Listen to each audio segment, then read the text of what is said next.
കടയിരിപ്പിന് സമീപം പടപ്പറമ്പ് കവലയിൽ നിയന്ത്രണം വിട്ടുവന്ന കാർ ഇലക്ട്രിക് പോസ്റ്റിലിടിച്ച് 2 കോളേജ് വിദ്യാർത്ഥികളടക്കം 3 പേർക്ക് പരിക്കേറ്റു. പള്ളിക്കര പെരിങ്ങാല സ്വദേശിയായ 21 വയസ്സുള്ള അക്ഷയ്, മുണ്ടക്കയം മടുക്ക സ്വദേശിയായിട്ടുള്ള 22 വയസ്സുള്ള ദേവി ചന്ദന, പെരിങ്ങാല സ്വദേശിയായ 25 വയസ്സുള്ള അമർഷ അമൻ ഹാഷ്മി എന്നിവർക്കാണ് പരിക്കേറ്റത്.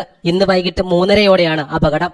കാർ ഇലക്ട്രിക് പോസ്റ്റിൽ ഇടിച്ചതിനു ശേഷം തൊട്ടു ചേർന്ന കാനയിലേക്ക് ഇടിച്ചു നിന്നു. നാട്ടുകാരാണ് പരിക്കേറ്റവരെ കാറിനുള്ളിൽ നിന്നും പുറത്തെടുത്തത്. ഇവരെ കോലഞ്ചേരി മെഡിക്കൽ കോളേജ് ആശുപത്രിയിൽ പ്രവേശിപ്പിച്ചു. പെൺകുട്ടിയുടെ നില അതീവ ഗുരുതരമാണെന്നാണ് ആശുപത്രിയിൽ നിന്നും ലഭ്യമായ വിവരം. പുളിഞ്ചുവട് ഭാഗത്തു നിന്നും കോളേജിലേക്ക് വരികയായിരുന്ന കാറാണ് നിയന്ത്രണം വിട്ട് പോസ്റ്റിൽ ഇടിച്ചത്. അപകടം മൂലം പ്രദേശത്ത് തടസ്സപ്പെട്ടിരുന്ന വൈദ്യുതി ബന്ധം KSEB പുനഃസ്ഥാപിച്ചു.